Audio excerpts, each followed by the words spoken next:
Sergeant.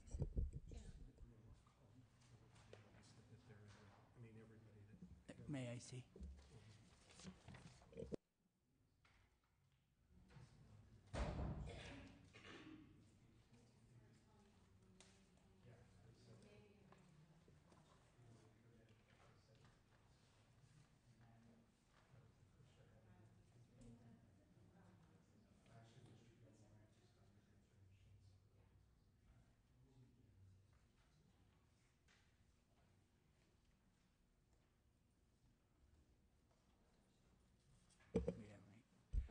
Good morning, everyone, and thank you very much for attending this informational hearing. I intend the focus of the hearing to be on the future rather than the past, and some of that, of course, is due to extraneous circumstances that are happening around litigation and et cetera. As you may know, there's a bill or two floating around in regard to civilian oversight of BART police, but today the meeting is not focused on that. We could have the best oversight in the world, the most independent oversight in the world, the most enlightened oversight in the world, and it wouldn't change anything if, in fact, the training and professionalism of the police force itself was up to par.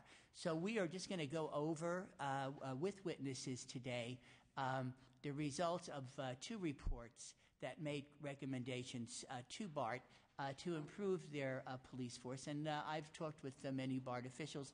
In fact, it feels like we're amongst old friends here about some of the goals that have been set and recommendations that have been made by these two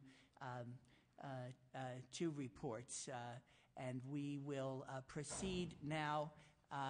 And we will have other members here. They're all on their way. This is an informational hearing. Again, the focus is a positive one. And I think the outcome of this hearing and the facts and figures that come up will definitely help us in January when we have the hearings in regard to oversight. So saying that, our first presentation is on the Myers-Nave review of the BART Police Department, and I understand Jane Williams from Myers-Nave is here. And if you'd have a seat.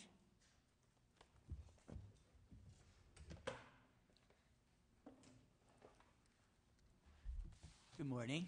Good morning. I wonder if we could start with your presentation in regard to what the report's conclusions were and any other thoughts you might have. Yes, I'm very happy to, and Chairperson Amiano, I'm very pleased to be here, and thank you for the opportunity.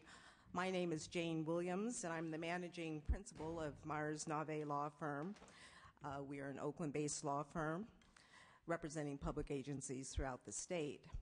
In February of 2009, BART retained Myers-Nave to conduct an independent and objective investigation and analysis of the actions and the conduct of the BART police and the events surrounding the shooting death of Oscar Grant on New Year's Day on the platform of the Oakland BART station.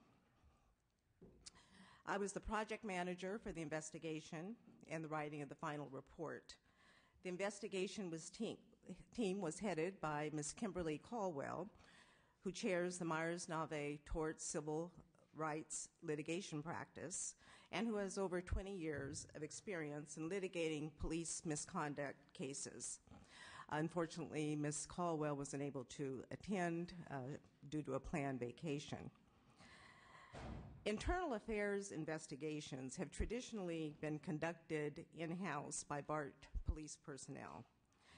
In this instance, however, of the Oscar Grant shooting, the BART board and management wanted to assure that the public had an independent, objective, and thorough analysis and investigation of the BART police officers' conduct and the behavior that was engaged in at that time, as well as a rigorous examination of BART police procedures, policies, and practices relevant to the January 1st, 2009 incident.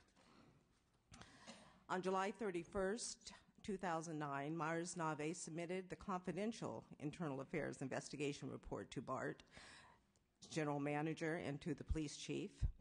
And as this committee is aware, the results and findings of the Internal Affairs investigation cannot be released and made public, as the report contains confidential personnel information that is privileged from disclosure under state laws. In their concern for assuring the public that an objective, independent, and thorough investigation into the Oscar Grant shooting had been made, the BART Board and management requested that Myers-Nave also prepare a public report that is limited to those aspects of the investigation that are not confidential and not protected from disclosure by state law. This public report on the BART police policies, practices, and procedures relevant to the Oscar Grant shooting, and which is the subject of today's hearing and my testimony, identified a number of areas where BART Police can improve its response and handling of future incidents, and also strengthen its own investigation and reporting practices of such incidents. I believe the committee has been provided a copy of the final report. And as you have requested, I will now provide you with a brief general overview and summary of some of the key findings and recommendations contained in the report. First, the updating and modernization of the BART Police Manual is critical. The BART Policy Manual contains policies, general orders, standard operating procedures, and also it contains the fire manual. The policy manual is the fundamental framework governing the affairs, conduct, and operations of BART police personnel. The report points to several problems and deficiencies with the policy manual. Most significantly, the BART policy manual appears to not have been kept up to date in several critical areas. It does appear that some of the policies have not been updated, some going back as far as the 1970s. The BART policy manual as a whole needs to have a complete review and overhaul, and all policies and procedures in the manual should be updated at least on an annual basis to ensure compliance with current law and best police practices. A procedure should be designed to make certain that all BART police personnel are regularly acquainted with the most updated policies and procedures in the manual. Further, there is a need to provide BART officers with additional training in the proper utilization of the taser. The public report concludes that BART officers should receive additional training in the use of the taser. The current BART taser policy and training conforms with the guidelines and the standards established by the California Commission on Peace Officer Standards and Training, or POST, and there are representatives from POST here this morning to speak on that as well. This allows officers to carry the taser on the strong side of the belt so long as the taser is positioned for a cross draw with the off or the weak hand. However, we believe that industry experts have opined the best practices should consider requiring a cross draw with the strong hand or a weak hand, weak side carry only for deployment. This will help prevent inadvertent deployment of the taser when deadly force is necessary and intended, and will also prevent the deployment of deadly force when such force is not intended or necessary. There is also a need to improve communications and command leadership during incidents. The report found significant lapse of command leadership and communication within the ranks of BART Police Department. The New Year's Day incident was examined not only for what occurred, but for what did not occur. The report found that the BART officers at the scene were lacking command supervision. No one appeared to be in charge.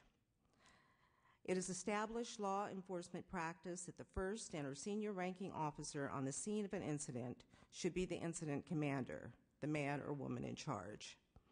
The incident commander's primary function is to calm the situation, reduce tension, and assert command and authority over the officers so they can work as a team in a coordinated fashion to lessen the use of deadly force, if not eliminate it altogether. Further, the presence of an incident commander at the scene on the platform of the Fruitvale station on New Year's Day would have signaled to the detainees and the witnessing passengers that the BART police were well in charge and in command of the incident. Instead, there was chaos, confusion, and a lack of control over the BART officers at the scene.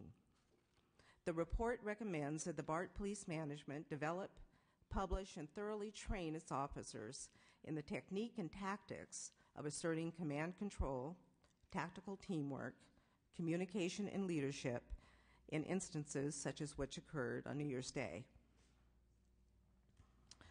Further, there needs to be improvement in the reporting of use of force and investigations of use of force and debriefing. The institutional practices of reporting use of force incidents within the BART Police Department were found to be substandard by contemporary best practices in law enforcement industry. The BART policy on January 1st, 2009 required officers to report to a supervisor when they use force only in those circumstances where significant force was used. BART should require officers to report all incidents of use of force, including that observed of others. A tightly confined definition of a reportable use of force could contribute to not reporting all force used. Excuse me, may I interrupt you? I have a Certainly. question regarding that. I know that the report indicates that the use of force must be investigated more thoroughly, as stated in the report and your presentation. Under current BART policies, an officer can wait until the end of the shift before reporting the use of force, and I think that your report indicates a need that the use of force not only be reported immediately, but that a supervisor should be deployed immediately to see what the conduct was and also to see if there's any witnesses. Could you just explain briefly the importance of having the investigation conducted by a supervisor immediately and why this would make sense? Well, the importance of the immediate reporting is to get on the record and to make sure that all of the conduct is actually reported, and so that there is no lapse of memory or there is no falling through the cracks. Having a supervisor involved in the reporting gives the importance and the management oversight of the reporting process, so that there is that check and balance to make sure that the reporting is done appropriately. And the immediacy, it seems. And the immediacy, and so that there is no discrepancy in terms of what happened or no lapse of recollection. All right, thank you for that. And I just wanted to acknowledge Assemblymember Hill and thank him for being here. Okay, you may proceed. Additionally, the report found that uses of force must be investigated more thoroughly. When a use of force incident occurs, a supervisor should respond and conduct an immediate on-scene investigation.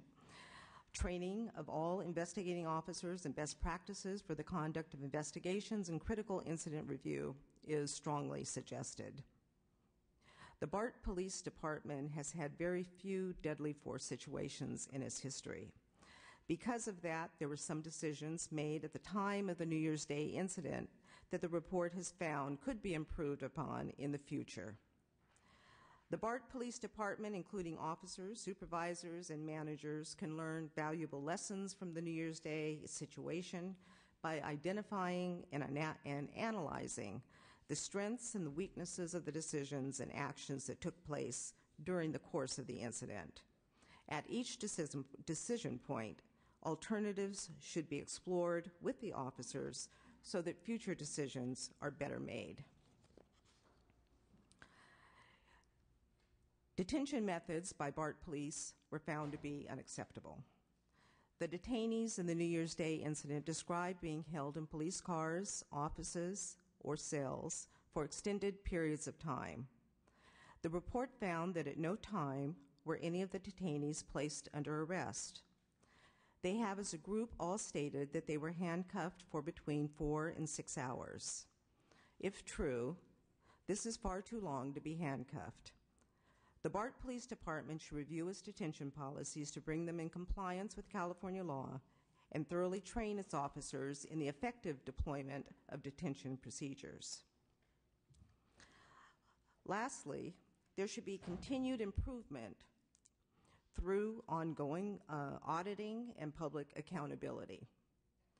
We recommend that BART should consider retaining a reputable auditing or oversight firm with experience in police matters to conduct ongoing meaningful audits and evaluations of the BART Police Department. An independent evaluator, oversight, or audit function can identify deficiencies in policies, practices, and operations and recommend changes for improvement before an incident occurs. These audits and reports should be available to the public to the extent legally allowed for public accountability and transparency. In addition, the report points out that every law enforcement agency must be prepared for circumstances when the agency has a shooting or other critical incident that becomes the focus of public outrage. It is in the agency's and public's best interest that the subsequent investigation be as transparent as possible and that the community and the media be informed of the process. So in closing, I would like to just state that I am very appreciative and commend BART, the BART board, and the executive management for engaging in this process of self-evaluation and the independent investigation. Myers-Nave is very appreciative of the cooperation and support that we have received from BART personnel all along the way and throughout the course of our investigation, and that has allowed us to produce this report in a thorough and a timely way. That, in essence, summarizes the significant findings in our report, Mr. Chairman, and I would be happy to respond to any additional questions.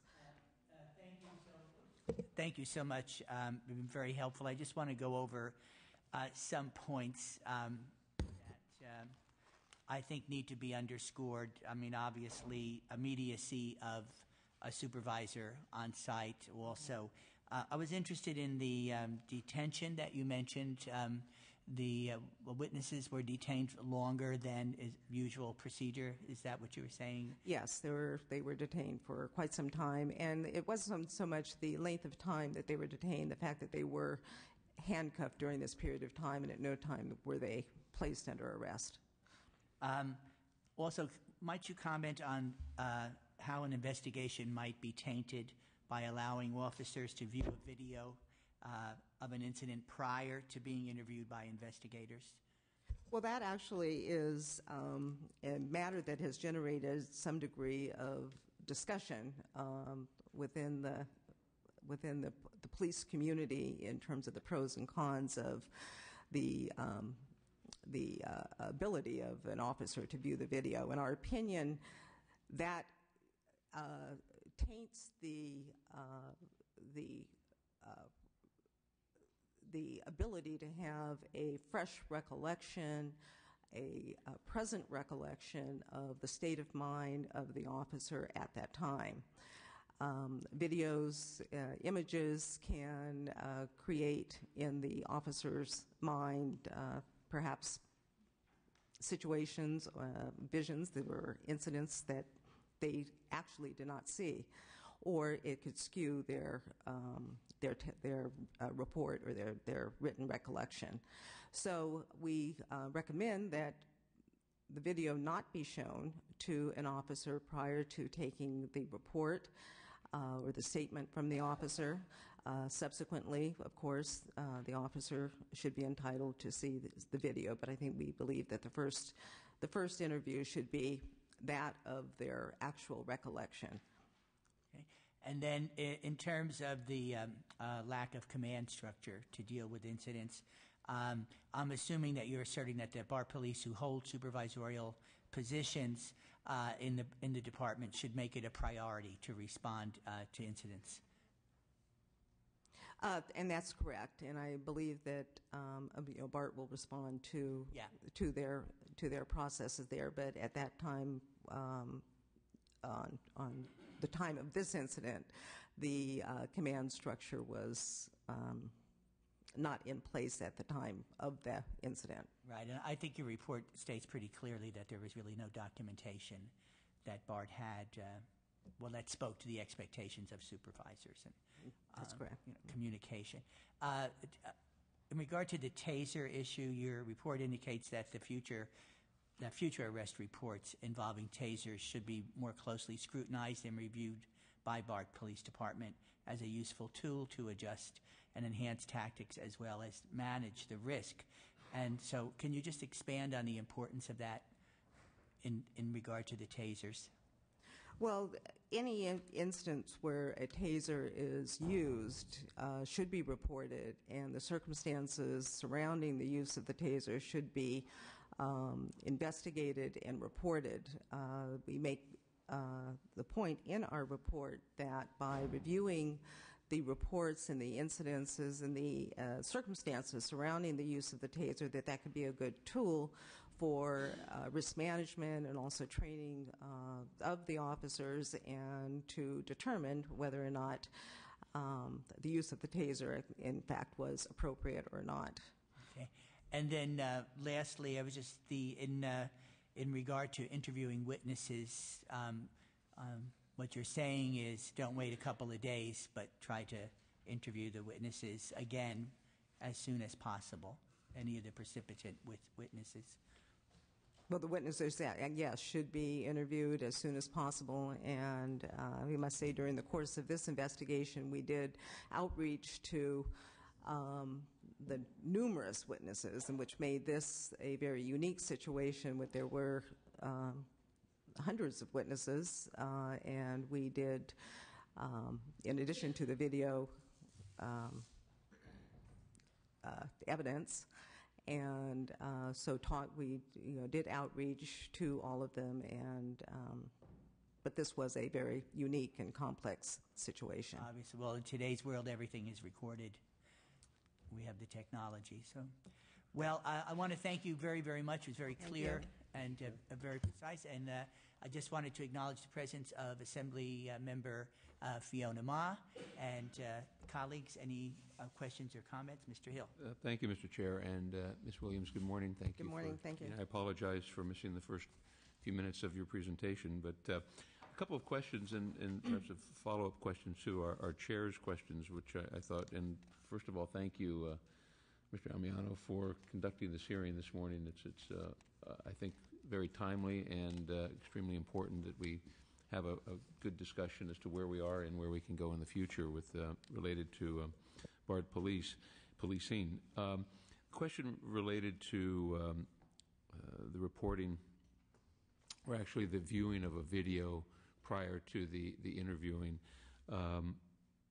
What is the standard practice? I know you made your recommendation as to what you think should be the case, but is the standard practice in police and law enforcement to not show a video prior to, or is it? Well, it's a mixed bag, and actually, one of the police publications just recently did an article which addressed our recommendation, and there was some disagreement relative to whether or not the officer should be entitled to see the video before giving a statement. The Police Officers Association feel that they should be entitled to.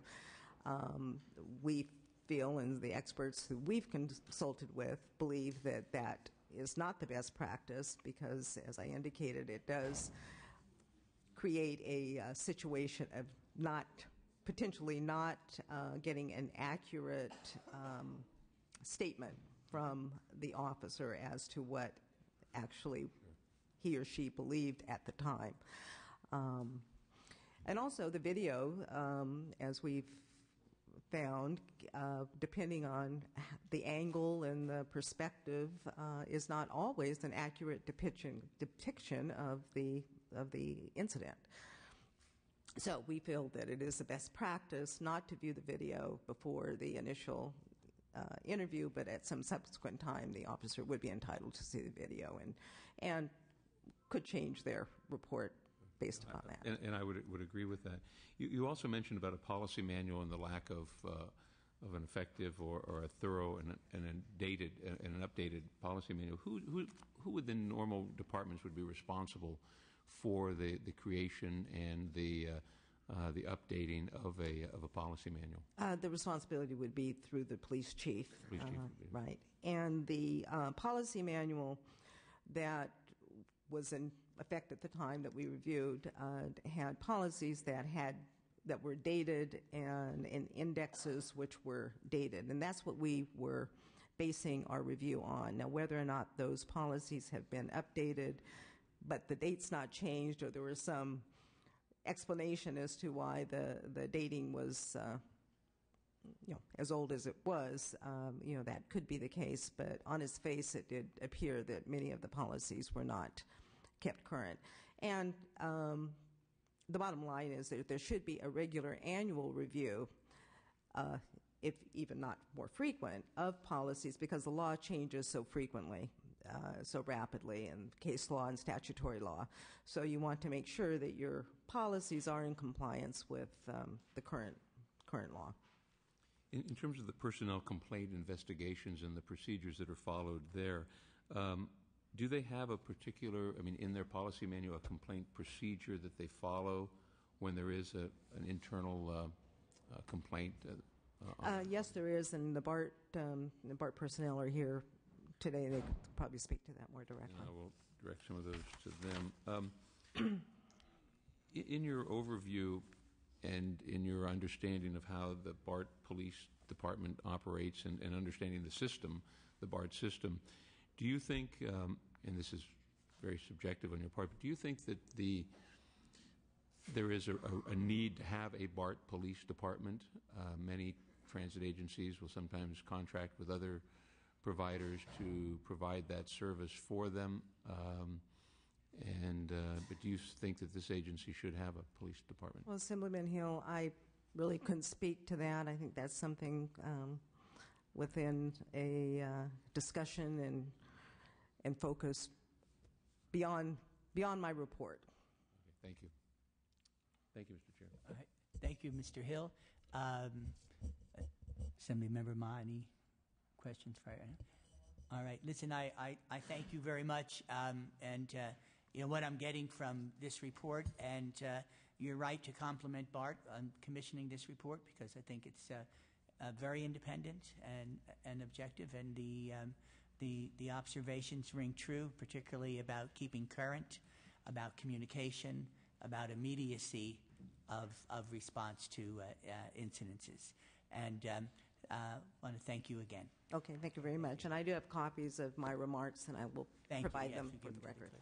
And for those of you who came in after we started, I usually start right on time, so there's a heads up to anybody who's interested in the workings of this committee.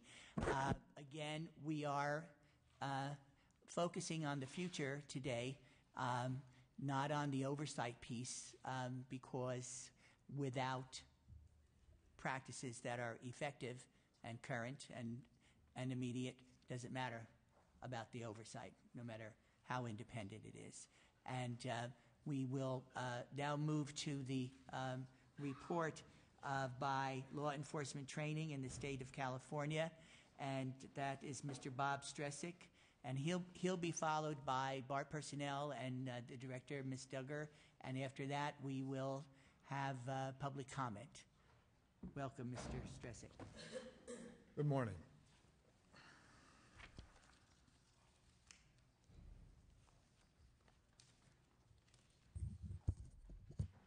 Ready? You may begin. Good morning, Mr. Chair, and thank you for the opportunity to be here. My name is Bob Strezak. I represent the Commission on Peace Officer Standards and Training. Before we address any specific questions, I would like to give you some foundational information on the role of post and specifically how state standards and training are created, but I'll walk you through some of this process. The Commission on Peace Officer Standards and Training always is concerned with the law enforcement incidents that end tragically. You have the Commission's assurance of our cooperation to the extent that it's legally and reasonably possible given the present circumstances. Since 1959, the Commission on Post has been authorized by law to establish training and selection standards for California's peace officers.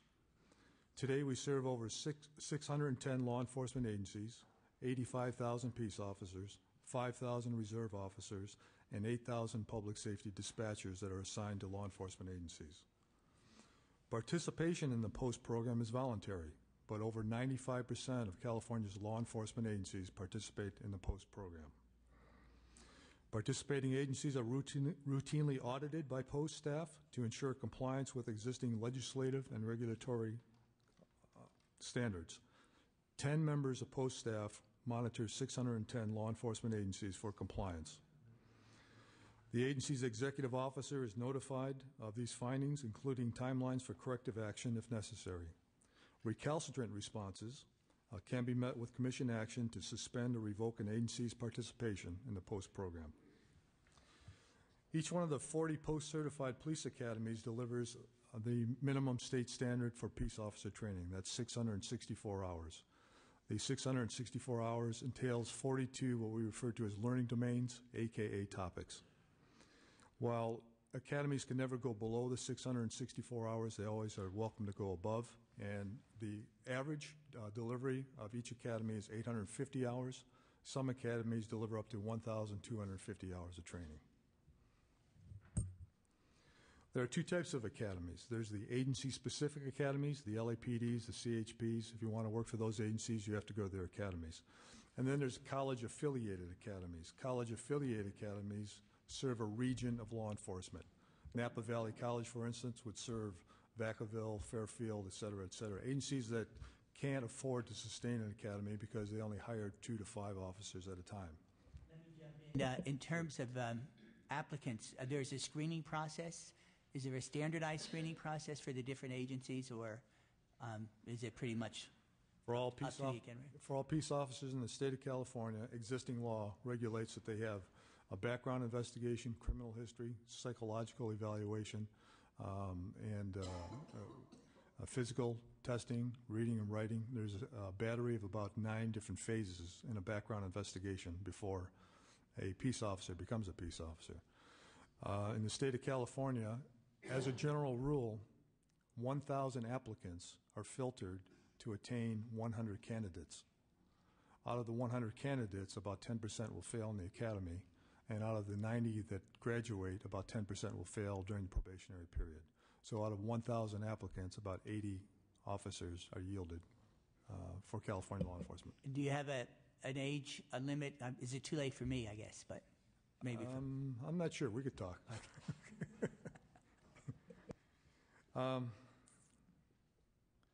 Topics taught to peace officers are generally validated via job task analysis conducted by POST. In other words, we answer the question, what do peace officers need to do to perform the jobs?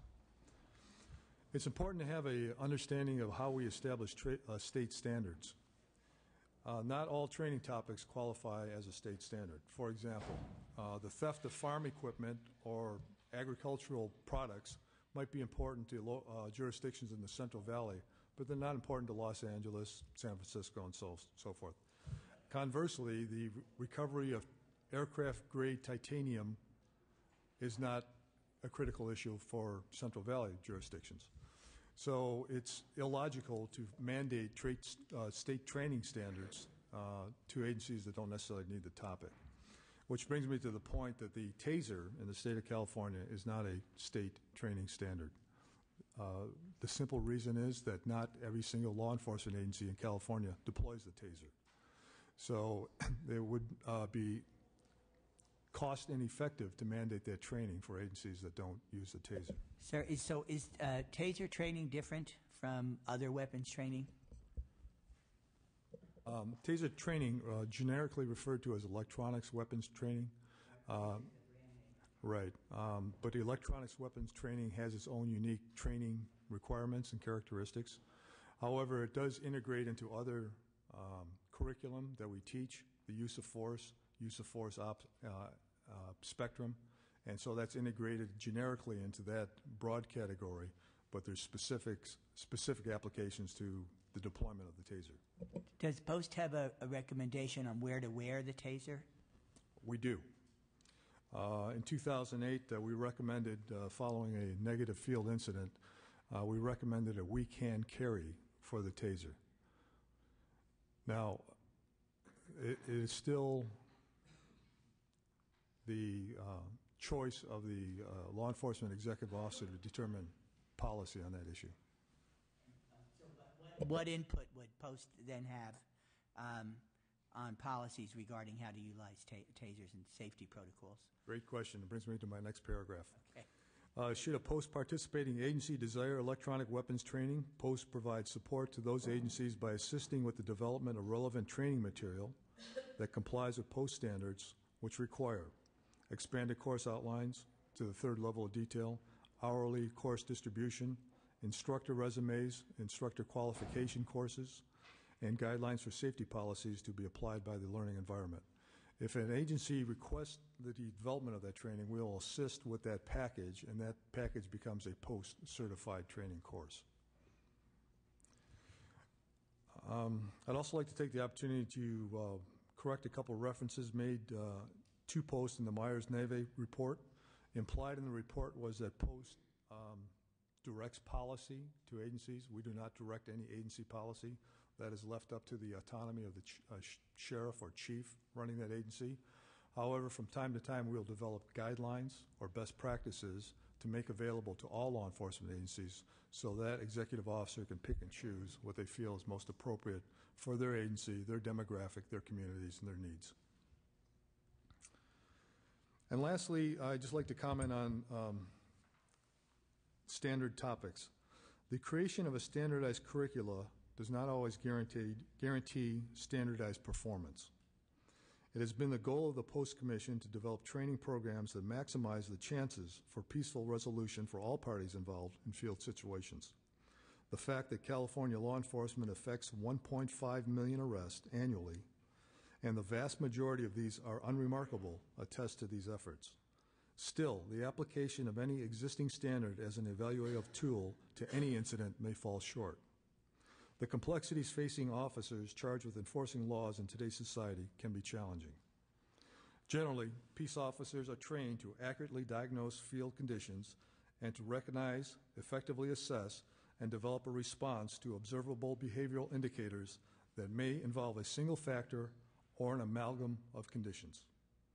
These conditions could include, and are difficult to replicate in training environments, fear, chaos, mental disorders such as bipolar behavior, autism, clinical depression, schizophrenia, Alzheimer's disease, traumatic brain injury, or the elderly, children, and adolescents, or suicidal intent, the influence of medications including prescribed and controlled substances, postpartum psychosis, insulin shock, criminal behavior, ambient noise, lighting, life experiences, or many other conditions known or unknown to the responding officers that may involve persons in these situations either as a suspect, a victim, a witness, occurring in peaceful or violent conditions with or without the benefit of a common language or culture that may allot the luxury of time or time to act and require split-second decision-making. With that said, we generally relegate the analysis of the convergence of all those factors to the criminal justice system and the appropriate law enforcement agency. Thank you for your patience. I'm available for any questions. Thank you so much. And I was taken by your last emphasis on the mental health issues and what officers oftentimes have to deal with, particularly in an urban setting, but not exclusively. And in San Francisco, I was proud to author some legislation that made training in and around psychiatric conditions for police officers available, and it's been very, very successful in terms of participation of officers. They're very, very interested in that. Thank you for your support in that. In regard to BART and its specific training, are there any specific trainings that BART undergoes in addition to the standard police officer training? There's always supplemental training. to any kind of assignment. An example would be, while a peace officer might receive basic state standard approved training to become a peace officer, if he or she evolves into a sexual assault assignment, they would receive specialized sexual assault investigation training. If you are assigned to an airport or a public conveyance, generally you receive airport training that's unique to that environment. While POST does not mandate any additional supplemental training to BART regarding the public conveyance issue, I would assume perhaps that the officers receive some type of specific training that addresses public conveyance tactics. We read in, I think it was the NAVA report about how to patrol trains from beginning to end and procedures there, when that would be tailored specifically to a transit agency. And regarding crowd control issues, what training is given to peace officers to deal with unruly crowds?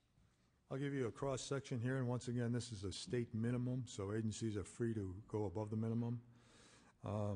In the basic academy under crowd control learning domain, one of the learning needs is described as peace officers need to understand the tactical principles involved in the management and control of crowds in order to ensure the protection of the First Amendment rights of the crowd and the safety of the entire community. That entails phases of riot development, primary law enforcement objective, crowd management, crowd control, riot control, peace officer formations to control crowds, and tactics to safely diffuse crowd disorders. Okay, thank you. I think that's my questions. Mr. Hill, Ms. Ma? Thank you, Mr. Chair, and thank you for being here this morning, Mr. Trezek. Just a question to follow up on yours, Mr. Chair. The specific training referencing for transit or conveyance agencies, if I remember, you indicated that you assumed or thought that they would perhaps have that training. Is there a specific post training for that is done at post, through post, and would you know if BART Police utilizes that particular specific training that you provide? There is no post public transit course. We manage over 4,000 in-service training courses developed based on training need. If a course would be developed, one of the criteria in order to be a good steward of state monies for training police officers is that we generally, in the development of a course, want to ensure that that course can be applied to other agencies that want to attend. For example, if we certify an electronic weapons course to an agency, we require that at least 20-25% of the class during each presentation is open to other agencies to attend the training.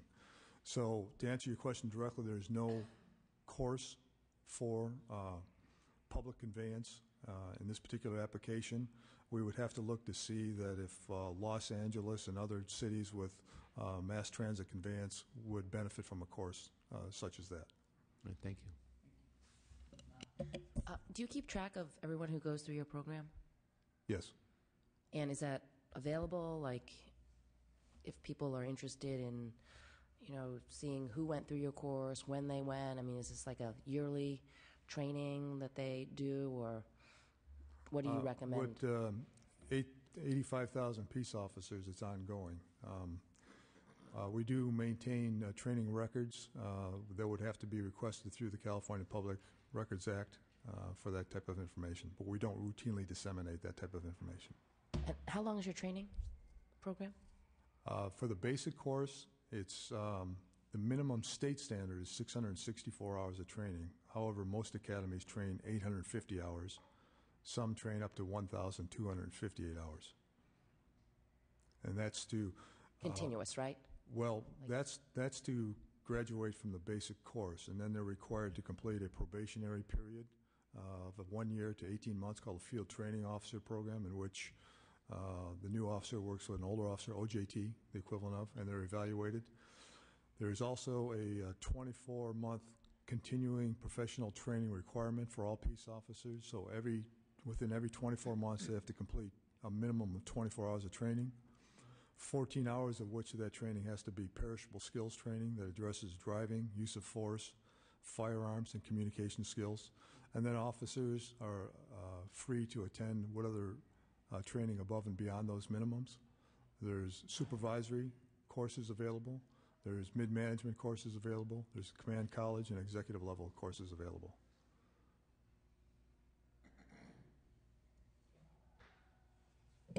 I had a thought about I think Post is very good at what it does, and the emphasis on transit agencies, and you mentioned L.A. and San Francisco, might be something that could be very beneficial, particularly for BART.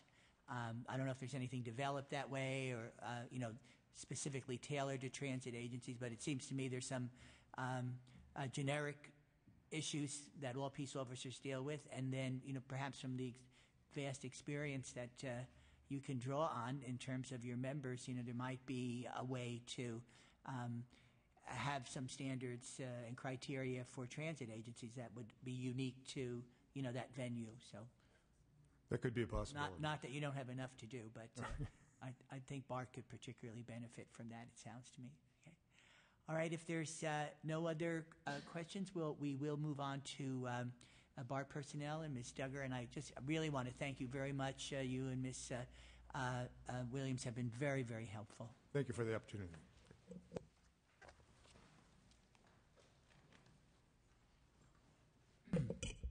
And so now we're going to hear from Ms. Duggar, the General Manager of BART, and Travis Gibson, the Commander of BART Police Department. Welcome. Thank you so much for your cooperation, and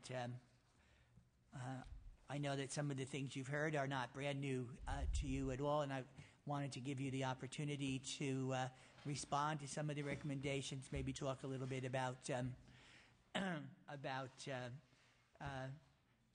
recommendations that might have already been, you might have already taken some steps to do, what timeline, et cetera. And again, we are focused on today and the future, because I think that's going to resolve many of the contentious issues that surround this hearing. So. Thank you very much, and good morning, Mr. Chairman and members of the committee.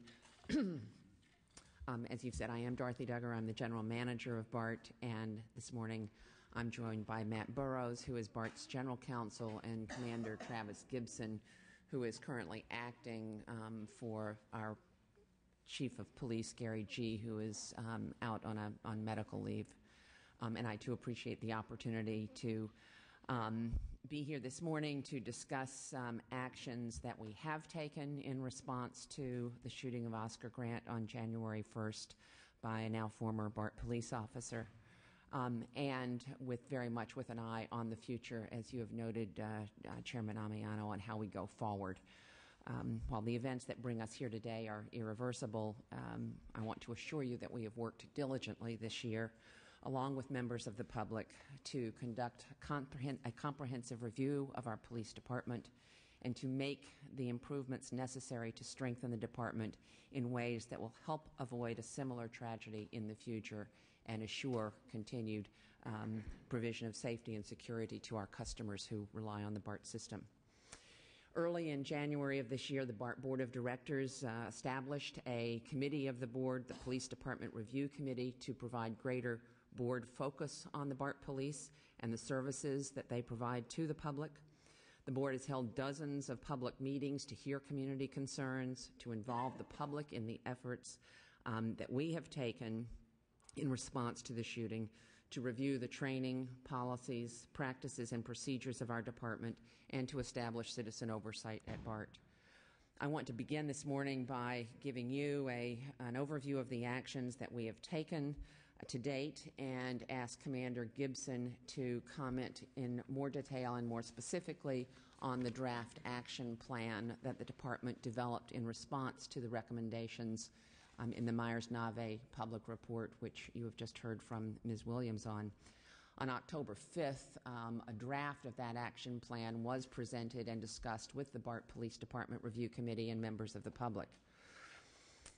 Following the January 1 shooting, BART hired 2 outside expert entities to conduct 2 separate independent reviews of the department.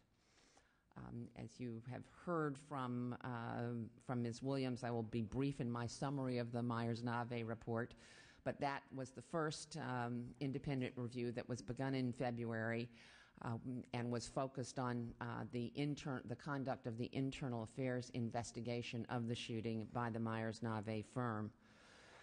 While it is unusual for a police agency with its own internal affairs division to turn to an outside entity, a third party, to conduct the internal affairs investigation, we did so to assure ourselves and the public of the complete objectivity and independence of this investigation. As an independent third party, Myers-Nave investigated the actions of all of the officers present during the events leading up to the shooting, as well as review the policies, practices, and procedures governing the response to potentially violent incidents, as well as the use of force in such incidents. Ms. Williams has already described the constraints around the discussion and dissemination of information contained in the internal affairs investigation regarding personnel matters, but we specifically requested a second public report in the scope of work of that we contract with Myers-Nave to conduct as part of our commitment to make as much information available to the public as was permissible by law. That report is included in your packet and is also available on our website at www.bart.gov. We have carefully reviewed the report and recommendations. I believe them to be thorough and comprehensive. And as you can see, the report identified a number of areas where BART can and must improve its response to future incidents and strengthen its policies, practices, and procedures. We are moving forward to act on the recommendations, which we believe will affect substantial improvements in our department. Among the report's recommendations that I would highlight, and we've heard briefly from already this morning, is updating the police policy manual, which governs the work of the department, additional training on trained tactics, teamwork, taser use, and updated policies associated with those issues, those areas, improving communications and command during incidents, instituting more strenuous use of force and deadly force reporting requirements and investigatory processes, and enhancing the transparency and accountability in reporting and in our investigation process. The BART Police Review Department continues in existence. It will receive frequent updates from the department on our progress in implementing these recommendations and will make periodic reports to the full board of directors.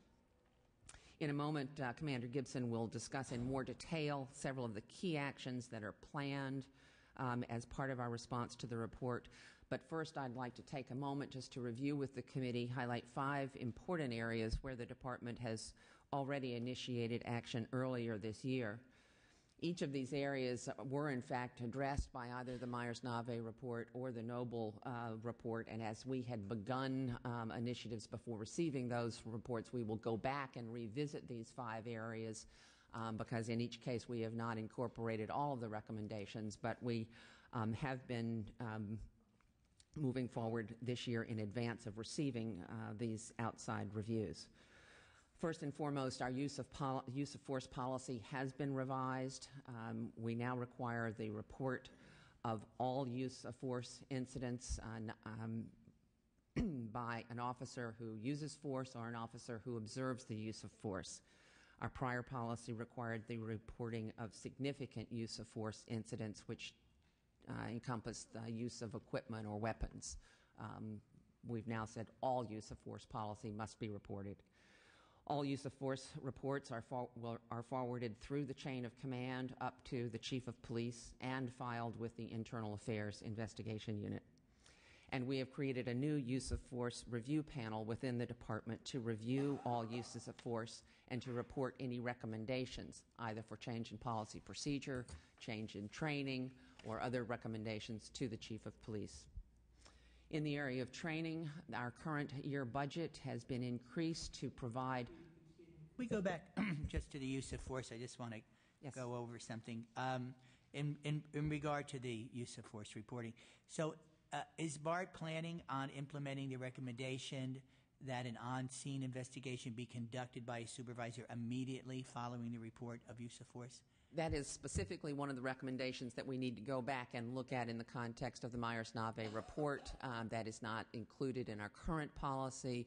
There is a requirement for a supervisor to respond immediately to any incident that results in a detention, a custody case, but we have not yet incorporated that recommendation. Okay, and then would BART also recommend that supervisors involved in use of force incidents also be subject to investigation? Any officer who is engaged in a use of force. And I think you mentioned this, but just to underscore, is BART planning on adopting the overall tone of this report, that the chief of police become more aware of their reports of use of force so that he or she doesn't become too insulated?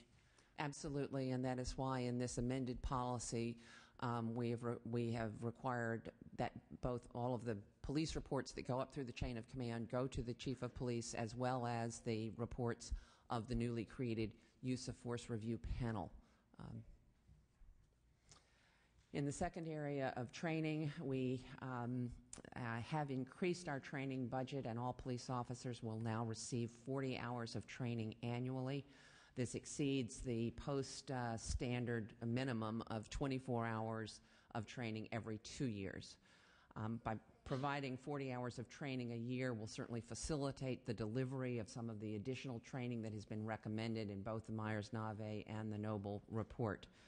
Our training curriculum has been expanded and includes, but this is not an exhaustive list, but includes, in addition to the post-perishable skills that the prior witness commented on, cultural diversity, racial profiling, tactical and interpersonal communication, policy manual review, firearms range, use of force options and policy review, defensive tactics, arrest and control, and taser recertification training. If I may jump in your draft plan, you do address the taser policy and protocol sections of the Myers-Nave report. Specifically, though, what are your recommendations in this area? Have they been developed yet, or? If Commander Gibson was going to take you through the changes in our taser policy, the primary change is a change to adopt the recommendation of a weak side, weak hand carry. But I will, and additional training, but I will ask Commander Gibson, if I may, to comment on that in more detail. And Commander, just are you planning on conducting training on combative suspect control team? That was recommended by Myers-Nave on page 3, paragraph 4, if you're familiar with that. I'm familiar with it. We have, don't quite call it that. We do a forced options training where you look at different weapons for different jobs, so to speak. So it's not exactly what they're talking about, but a similar system. Okay. Did the one of the recommendations touched on where to wear a taser, and you're going to? Yes. That'll be part of what you're going to do. Mm-hmm. Okay. All right. Great. Thank you. The third area I wanted to call to your attention is the critical area of policy manual updates. The department is in the process and began over a year ago to update and convert its policy manual using the Lexipol system.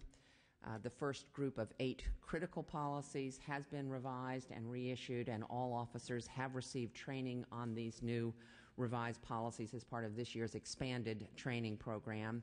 And those policies address racial bias-based profiling, shooting policy, the electronic control device or taser policy, officer response to calls, use of force, control devices and techniques, vehicle pursuit policy, and officer-involved shootings. The remainder of the manual will be completed by year end, and we are committed to an annual review and update of our policy manual going forward.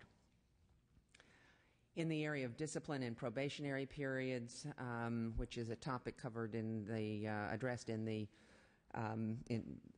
Noble report in more detail, but referenced in Myers-Nave as well. These are topics that are governed by our collective bargaining agreement with the Police Officers Union and the Police Managers Union at BART, and I'm pleased that we had the opportunity with the current round of contract negotiations, which has just been concluded, that we have reached agreements with both organizations to adopt a more traditional police disciplinary system, which provides a wider range of discipline actions and options available to the management of the department. We've also reached agreement with MA to establish and in one case expand probationary periods for all police management positions for a 1 year to a 1 year probationary period, to make sure we have plenty of time to assure that we have the right people in the right management positions. Did the topic come up of early warning systems? Some cities have that, San Francisco, where their little red flags go up and intervention could be very helpful. And that is certainly that is one of the recommendations from the Noble management audit. We do not have the formal technology-based early warning system in place. That is one of the Noble report is still in a draft format. We are providing some comments and corrections, so we have yet to fully absorb. It's over 100 recommendations in that report that we've just received last month. It is a valuable piece of work, a valuable audit, and a lot to absorb and digest, and that's certainly one of the recommendations that we are focused on, but have some work to do as to how we best implement, given our size of our department and number of incidents that we have in the course of a year. I think in addition to the formal technology-based early warning system, however, one of the major motivations in the change in our use of force policy to address all uses of force and report those up to through the command to the chief of police is getting at that very issue, Mr. Chairman, of making sure we are looking at every incident and looking for trends and be able to take appropriate action. In terms of the chief of police, I know you're currently searching for one, and so who is in charge of the store in that respect currently? Well, our current chief of police, Gary G., retires on December 31st, so he is chief of police for the BART Police Department. He is out on a medical leave at the moment, and Commander Gibson is acting chief in during his absence. All right, and I'm just thinking that when the new chief is selected, all this will have been translated and transcribed, I assume, so that they'll be up to speed about. And I think the Noble, yes, and the Noble report, as I've mentioned, particularly, as well as the Myers-Nave report, includes recommendations that some of which we can move on immediately, but will not all happen overnight. And I personally would very much like the new chief of police of BART to be involved in making some of the critical decisions that will shape the force in his or her under his or her management and leadership. Thank you. The final area to mention briefly does deal with organizational structure, and Commander Gibson will give you a bit more of a detailed overview of the force itself. But our structure is a chief and 2 commanders, and then a number of lieutenants and sergeants below them who provide the management leadership for the department. During our contract negotiations, we did reach agreement with the Police Managers Association that those 2 commander positions would be removed from the collective bargaining unit and increased to the number of 3 command staff who are independent from collective bargaining. Finally, I've made several references already this morning to the Noble report. That was the second independent review of the police department, a management audit that began in April when the Board of Directors selected the National Organization of Black Law Enforcement Executives to conduct that audit for us. Noble has assisted departments across the country in a variety of issues, including management audits. The goal of the audit, I believe, was met in providing a comprehensive evaluation and substantive results and recommendations for our consideration. The draft audit was presented at a special board meeting last month. As I say, it is still in draft, and there are some modifications that still need to be made. In the interest of time, I will not cover all, even a summary, the executive summary of their recommendations that is in your packet, but they do cover many of the same areas in the Myers-Nave report: use of force policy, updating the police manual, establishing better data collection and record keeping to support our analysis and compliance, particularly with regard to racial profiling or bias-based policing. They've made a number of changes on the hiring and selection process, as well as training and ongoing strategies for community involvement. As you noted, Chairman Amiano, they do recommend the development and implementation of a computerized early warning system. And Assemblyman Hill, they also addressed the question specifically that you had raised of, does BART need its own police department? When that audit is final, we will work to develop an action plan, as we have in response to the Myers-Nave report, incorporate both sets of recommendations that ultimately will be combined into what I believe will be a valuable single blueprint to guide change and improvement in the department for the future. With that, I would turn to Commander Gibson to discuss in more detail the major actions planned in response to the Myers-Nave report. All right, thank you. And before we do that, colleagues, any questions or comments for Ms. Duggar? I have one or two. Mr. Chair, thank you, and thank you, Mr. Duggar, for being here this morning. Related to the policies that we're looking at for the future and how they will be, and I know Lexipol, you have a contract with them to develop those and work with them, and you indicated that you'll have something completed by year end and then an annual review thereafter. Is that agreement with Lexipol just for this year, or does it extend out?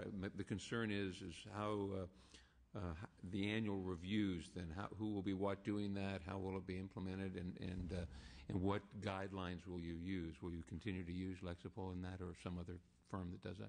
Lexipol, it's not a specific contract. It's a nationally provided service, web-based, that provides policy manual content to law enforcement agencies throughout the country. We subscribe to it. That's so the it's agreement that you mentioned in the response. It's an agreement with Lexipol, and so that's an ongoing agreement. It's an ongoing subscription, and then they periodically provide updates driven by changes in the law, changes coming out of case law, as well as updates for best practices.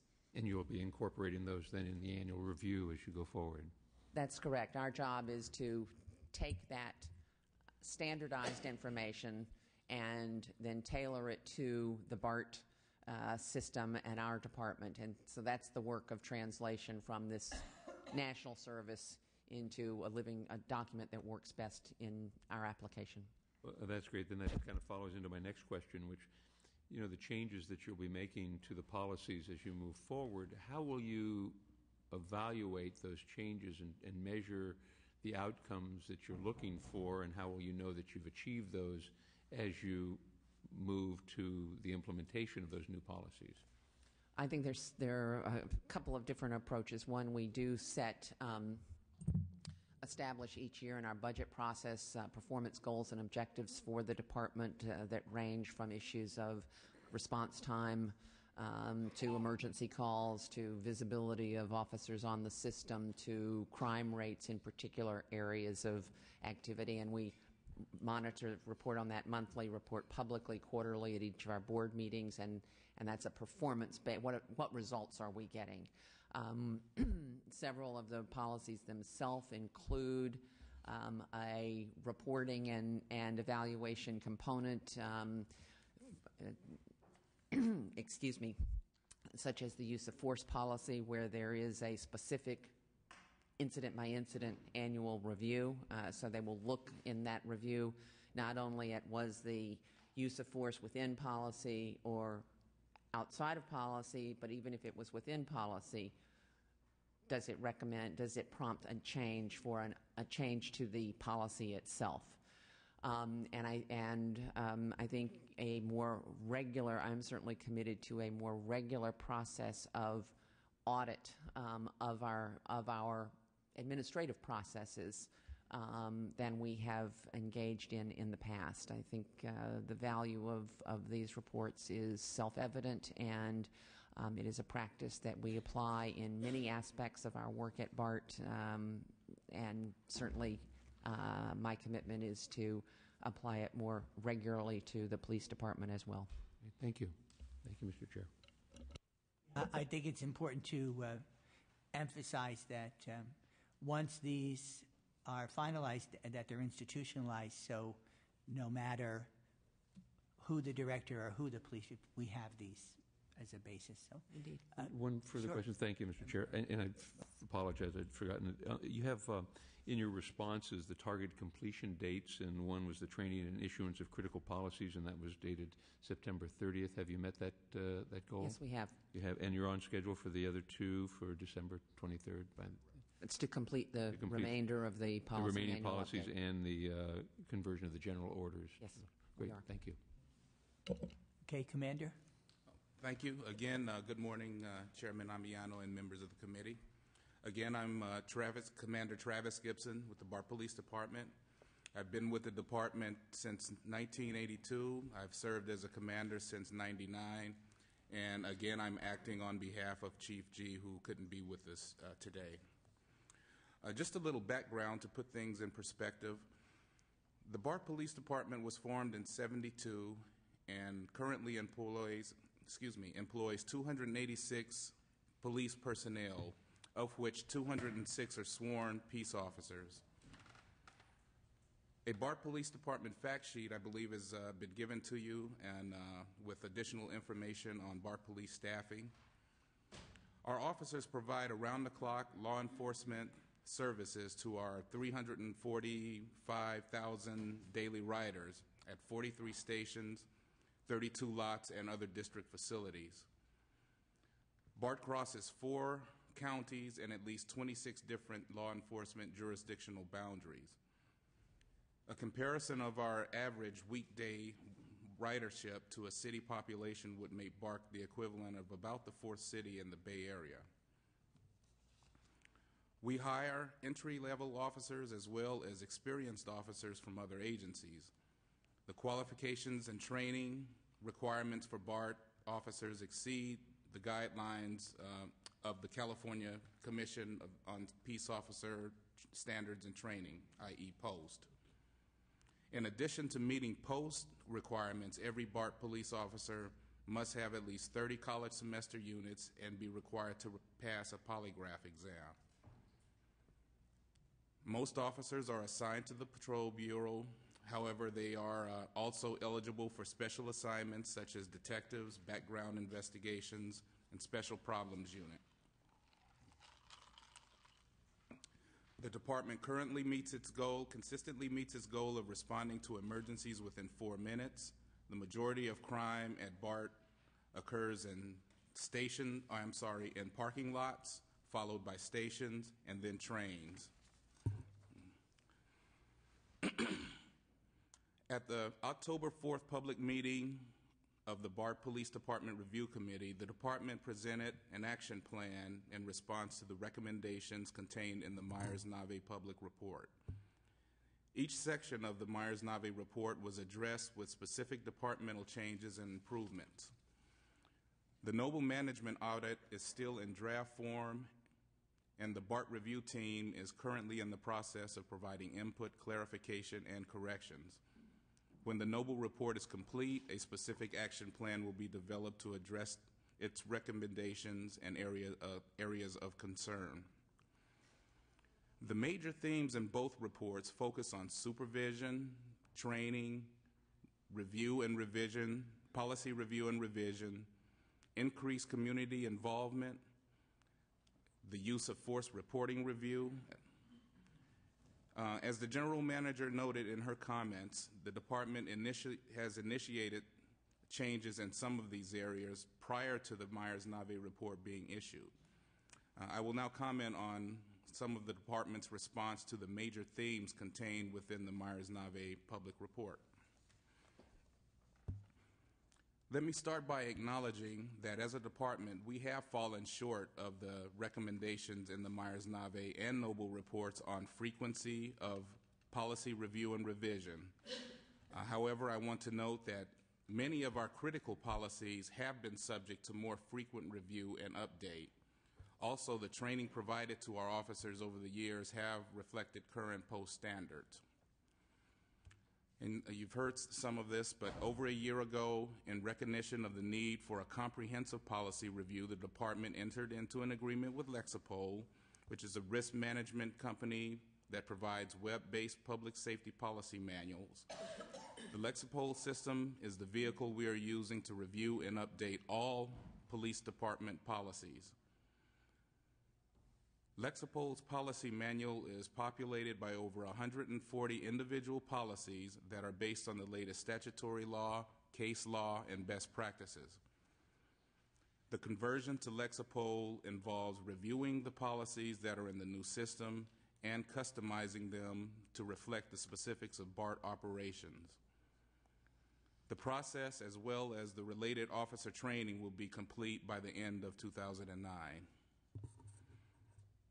Going forward, the department will review policies at least annually and will ensure that all policy updates by Lexipol are incorporated into the policy manual. Whenever a policy is updated or changed, it will also be reviewed by the Office of General Counsel, and training will be provided for all sworn personnel. A companion system of ongoing lineup training on policies is also being developed. On use of force. The department's use of force policy was recently revised and reissued. All uses of force must now be immediately reported as soon after the incident as is practicable. Any police employee who witnesses an instance of a use of force is also required to report that occurrence immediately.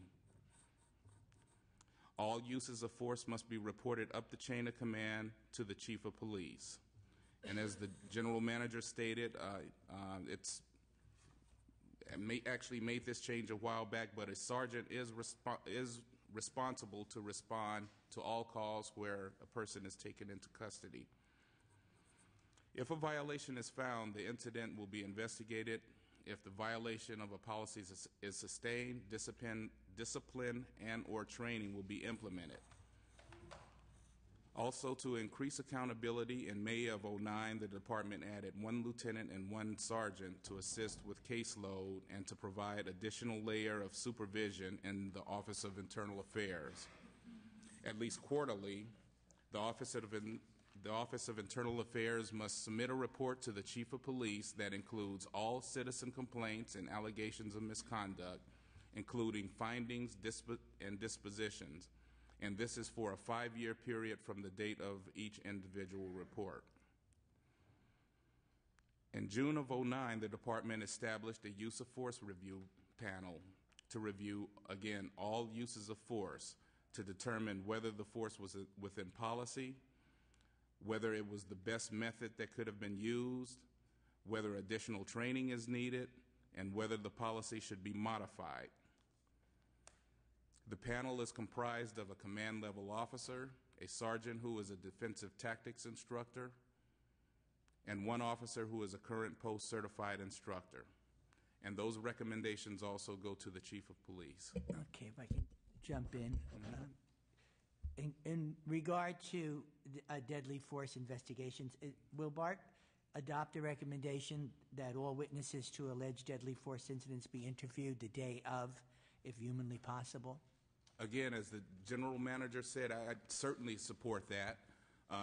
Again, these policies went forth before the 2 reviews were complete, and some of these things were going back and tweaking and improving. But I would say absolutely that should be a cornerstone. And is BART planning on adopting the recommendation about officers not viewing the video prior to being questioned? That's kind of a tough one in that there are two schools of thought on that process. One internal affairs, post-approved internal affairs course will teach one thing and another will teach another. I think we need to really study it and find out which way is the best practice. And if one is absolutely the best way to go, we need to do what the best practice is. I think, from a layman's point of view, I think it's better if they didn't view the video, because I think it can predispose you psychologically, particularly if you're coming down from a crisis incident, and you might see it through a veil of your own subjectivity.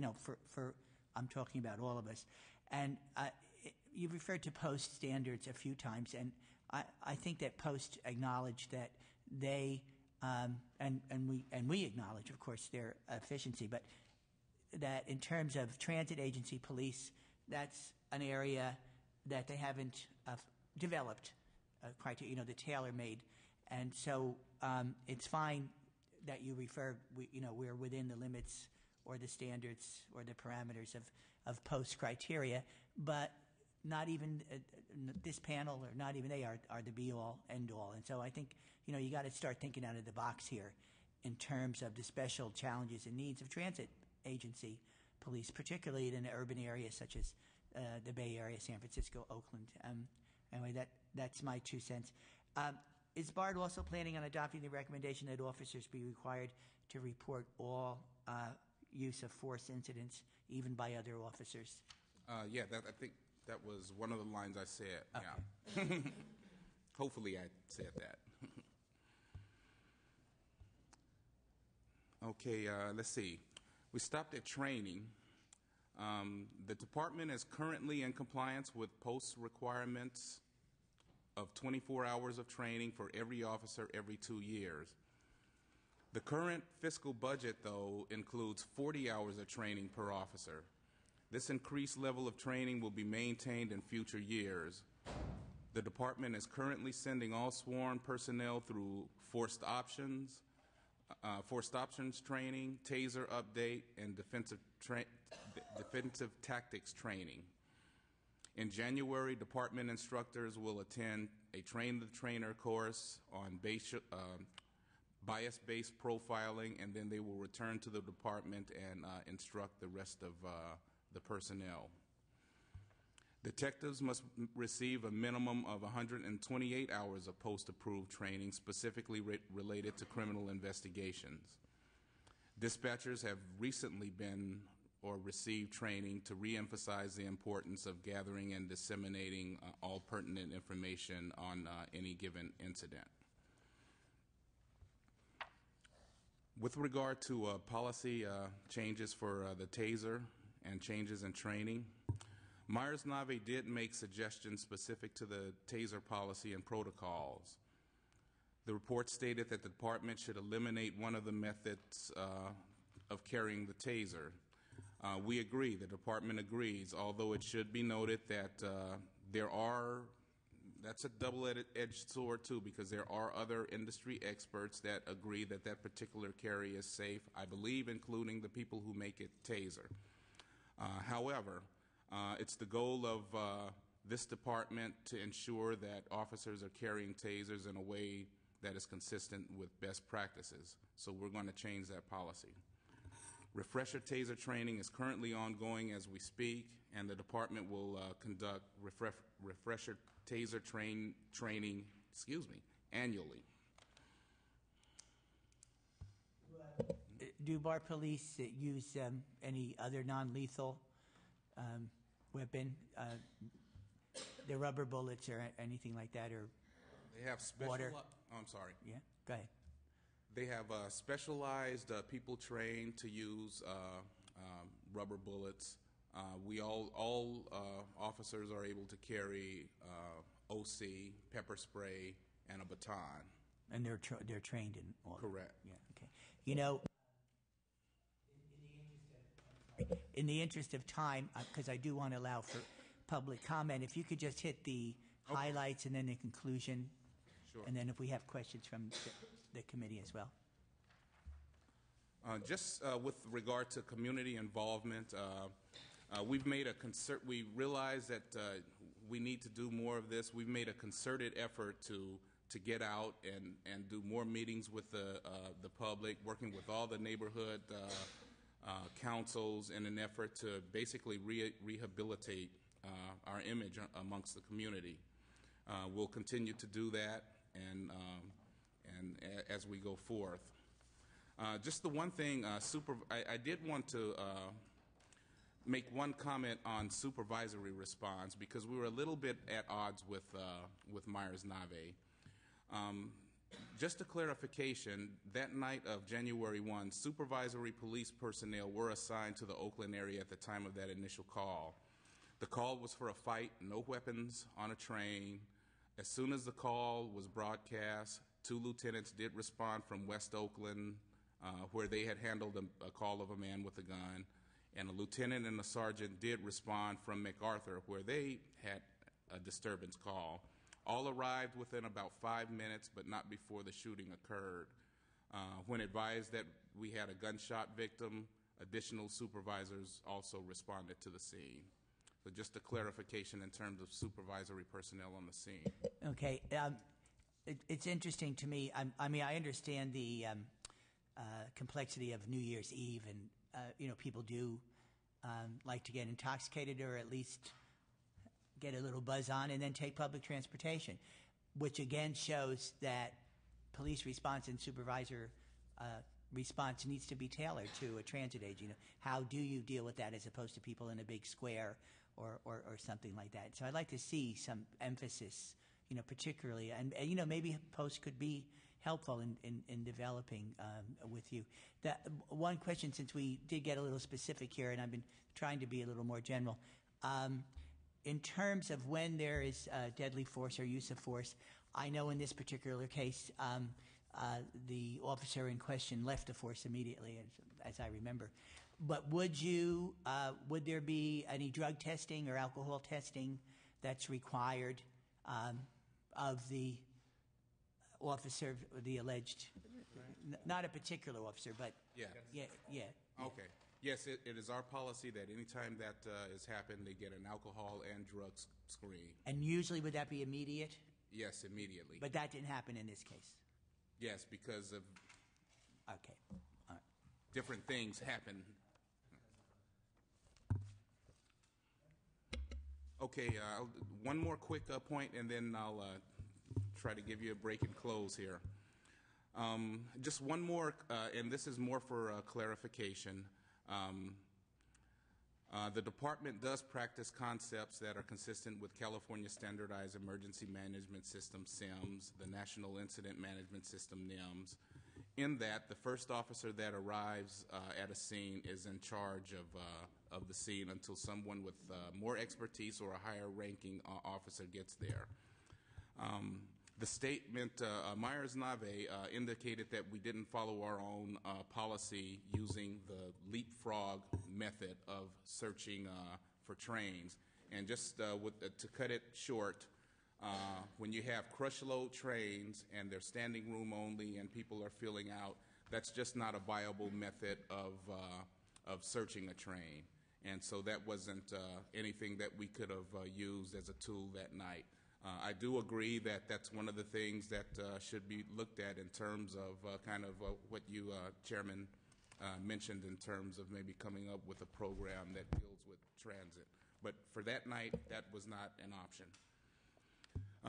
And then just in conclusion, we recognize that the Myers-Nave report and the Noble Management Audit have valuable observations and recommendations that we can and must implement.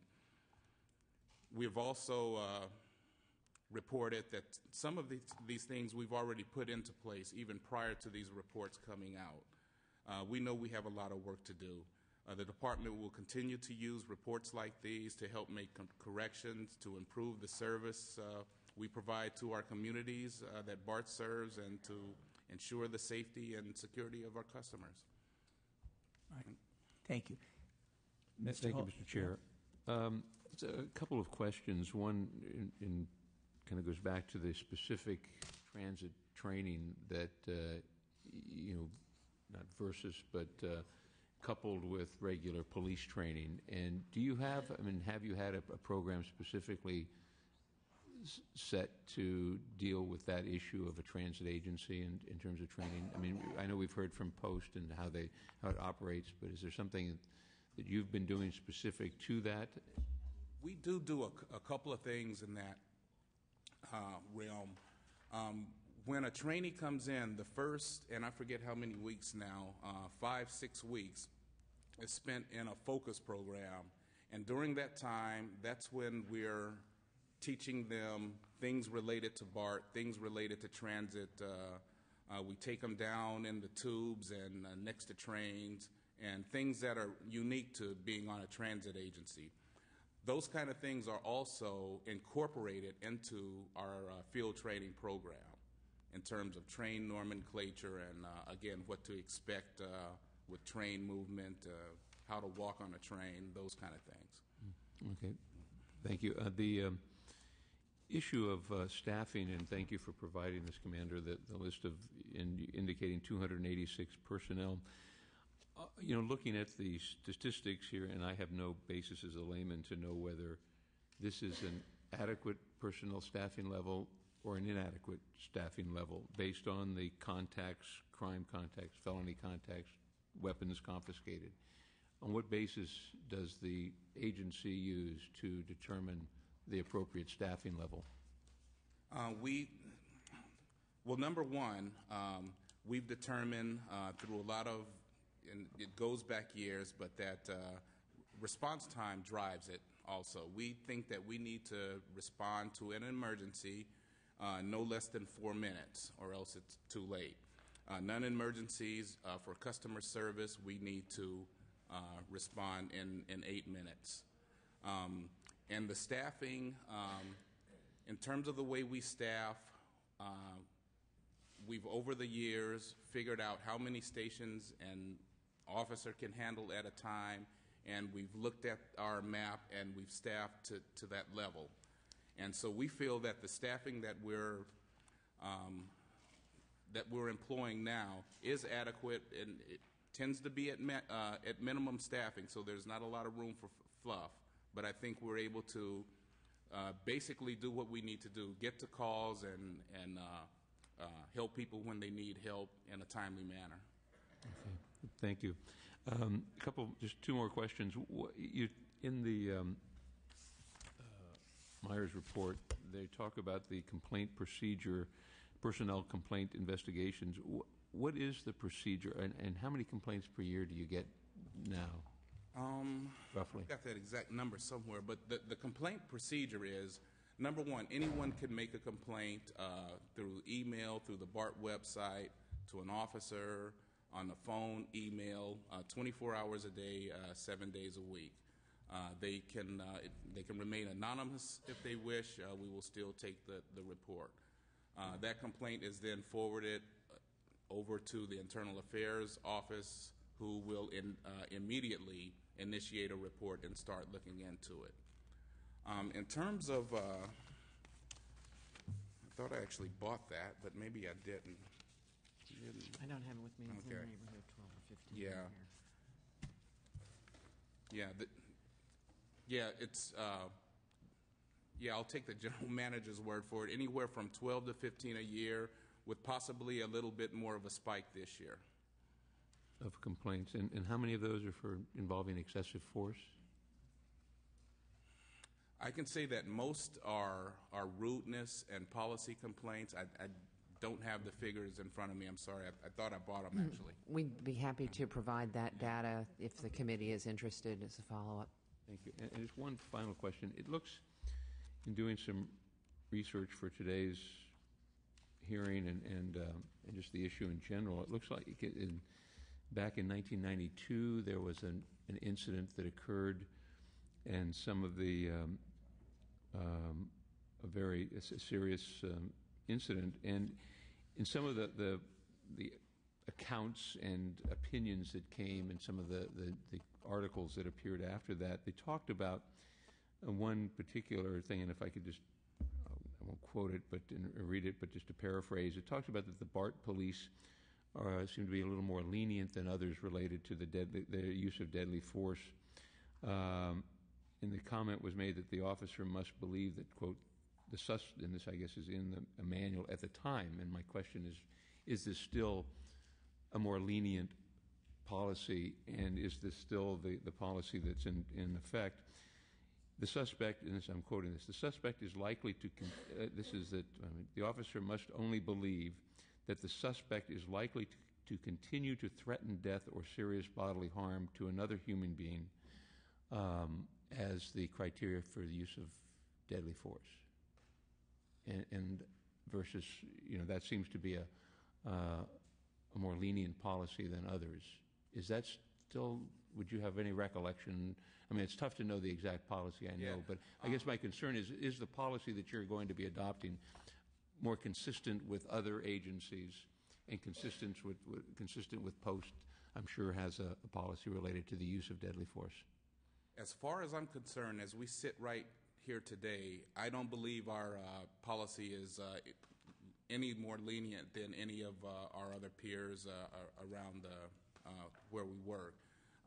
I'll guarantee you that once we get our Lexapol system in place, I mean, the reason we have it is because they advertise best practices, the latest statutory and case law, and that will be consistent with case law, statutory law, and best practices and the best opinions out there. If I may add, Yes. Assemblyman, I think the other metric, or looking at outcomes, certainly any fatal shooting is one too many to occur. In the 37 years of the BART Police Department, there have been 3. And going back to Commander Gibson's comparative data, if you were looking at the BART customer population as a city, we'd be the 4th largest city in the Bay Area. And I think that rate of, certainly there's different activity on the BART system than in an entire community. I'm not trying, the comparison is not exact, but another indicator of how are we performing in the context of our fellow law enforcement agencies. Good. Thank you. Thank you, Mr. Chair. Interesting you brought up the 92 incident, because that's how I got involved with police oversight, in addition to what was happening in San Francisco on their police department. I do remember that case, and it was as contentious as some things that have happened recently. So there is a long history here, and that is one of the reasons that as an elected state official now that I took a great interest and concern about recent incidents and BART's follow through. So in case anybody was wondering about the genesis of that, it's been a number of years, maybe 17 exactly. We were all much younger then, and hopefully now we're going to be much wiser. Seeing no other questions from the committee, let me say I think this was a beneficial hearing. I think it's important that when you have such emotional issues to contend with, that we kind of isolate ourselves just to take a step back and look at what had happened and how we don't want it to ever happen again. And I know you have a board of directors that are elected, and incumbent on them is going to be a resolve to this issue. The follow through has to be more than lip service. I think we've heard some very, very good recommendations, and your interpretations of them, I think, show that a transit agency does need policies that are tailored, and that perhaps Post could be a partner with this, loaning their expertise on enforcement in general, because obviously we have large transit agencies, and we probably will see an increase in usage as everyone tries to get green, and public transportation goes under some changes to provide a better and more equal service to people. So I am thankful that you all came today. There will be hearings on the bill that I introduced in February, and obviously Mr. Assemblymember Swanson's late entry into the race, so to speak, and we hope to come up with something that will satisfy all parties. Certain things cannot be undone, and therein lies the tragedy. But if the future holds promise and there's sincerity and commitment to those promises, then I feel all this has been worth it. So again, thank you so much. We're now going to open it up to public comment. May I see how many people are interested in commenting? All right, fine. If you could just approach, I think, that microphone, if that is convenient to you.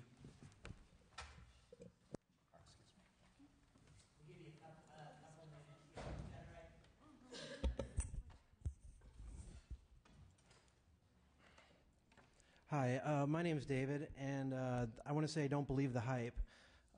Dorothy Duggar wants to assure you that they've done so much, but not one single person has been held accountable at BART. She's constantly defending her police, and comparing BART to a city police force is just silly. Meserly wasn't held accountable. He was allowed to quit, as Gibson himself said, no drug testing because of what we don't know. Peroni and Dominici were both out of control on January 1st, but they've been on a 10-month paid vacation. BART police supervisors knew better than to show the video to the officers before they filed reports, but they did it anyway. Any internal affairs officers involved in the investigation are corrupt. They should be fired as well. Chief G, who saw the video that BART did steal from a passenger, by the way, they cornered him and said they would give it back or make a copy, and they didn't. He said that after watching that video that the officers acted professionally, and recently said he disagreed with the Myers-Nave report. So conveniently, he's not here. He's still getting a check. He didn't get fired or held accountable. He was also the chief in 2001 when Bruce Seward, who was unarmed, was killed. And 8 years later, the BART Police Department is still in rotten shape, and he's still getting a paycheck. Dorothy Duggar, she keeps the board in the dark. They had BART lawyers at the preliminary hearing for Meserly, but there was no briefing for board members. I spoke with two of the board members, and they had no idea what was going on inside the preliminary hearing. She's not found a reason to hold Chief G or anyone else accountable. It was leaked to the press that Myers-Nave recommended at least Peroni and Dominici should be fired, but they haven't been fired. The officers on the platform all lied on the witness stand in the preliminary hearing. The judge was actually laughing at them several times, but that's okay to Chief G and Duggar. For these reasons and more, I believe that the committee should seriously consider disbanding the BART police. Frankly, I believe they're too broke to fix. I can offer some more evidence, just a little bit more, and then I'll be done. Read the comments submitted by the BART police online when BART asked for comments on their police oversight system. They're really nasty. They're derogatory towards Oakland, and it includes one that was kind of threatening and nasty by the head of the police officers union, the BART police officers union. Read the comments of the officers in the Noble report. Over 50% of them don't even want to work for BART. They spend most of their time driving around in cars, and they don't want to deal with people. The Noble report hints that there is corrupt officers throughout the force and that many of them have been promoted, probably on IA and so forth, and that's why nothing happened. Okay, can you start to wrap up? Okay, I am. Okay, so there's serious structural problems at BART. The part-time board is never probably going to be able to properly oversee the police force. That's a structural problem. Either the board needs to be full-time or the police force probably needs to be gotten rid of. Everything that they're saying, their statements today here from the BART representatives, it's all taken on faith. And frankly, I don't think they have any credibility when they've not held a single person accountable. Thank you, sir. Next speaker, please. If there's any other speakers, could you line up? Thank you to this panel and this board. The gentleman before me raised a point that I would just allude to a little more directly, and that is the question as to whether or not a part-time board can manage effectively and control a full-time police department that is as militarized as the BART Police Department is. In our experiences over the last few months, we've learned that the board members have very little expertise in policing. However, somebody has to be held accountable before the view of the public. If this were a city government, the mayor would be held accountable for the actions and duties of the local police department. However, what we have in the current structure is a highly militarized system that has lethal force without the kind of oversight and control from the elected board that a police department would with a city. So the question becomes, and I'll say this in short, that the multitude of advice and counsel that's given by Myers-Nave and by Noble, is the department in its current construction able to be repaired? Is this a instance where maybe this is a cash for clunker type trade-in? Is this car repairable, or do we need to trade it in and start from scratch? While there's certainly a need for security at BART, does it require the highly militarized effort that the training systems that are being offered here refer to? Or might BART be better served to reduce the size of the police force and increase the size of a civilian security presence that allows for most of its contacts to be responded to? It's tens of thousands of contacts that are made. Only 58 included persons with weapons, and it doesn't suggest that the 58s who were detained with a weapon actually attempted to use the weapon, as there are many people in the public that carry weapons. So the 58 weapons found or confiscated does not mean that these were 58 felony attempts with weapons. What cause is there that requires the level of police force that is there? Can BART save money, increase presence on the trains by putting security on the trains in constant contact, properly trained, and backed up by local law enforcement authorities? I think that's a question to be considered. And as we are looking at the oversight model, surely the elected officials or the public should have an engagement in oversight in the oversight process. The public should not be excluded, relying on the general management and the police chief alone to make decisions where discipline is concerned. So in that regard, we disagree with the Noble report that there should be a voice above that of the general manager and chief of police. So in closing, one of the spokesmen said, first, there's been 3 fatalities, and each of them, of course, are egregious, and I don't believe that any of them involved a felony crime at BART. Each of them had some dubious connections that produced us and brought us here to this day. But the commander said that the public meetings were to rehabilitate the public image of BART. We're not concerned with the public image. We're concerned with the public safety. And while there's certainly a need for enforcement of law along those tracks, again, the question is, do we need to escalate militarization, or do we need to de-escalate the military effort, putting more civilian security in place that can help ensure that the trains are properly safe, that reports are properly made, and where necessary, arrests are made in the proper manner? Thank you. Thank you. And sir, would you mind giving us your name? I'm sorry. Yeah, I'm Keith Muhammad from Oakland, California. Thank you so much. All right, seeing no others, this will conclude public comment, and I think we've all made our comments. Thank you all for your attendance, and this meeting is adjourned.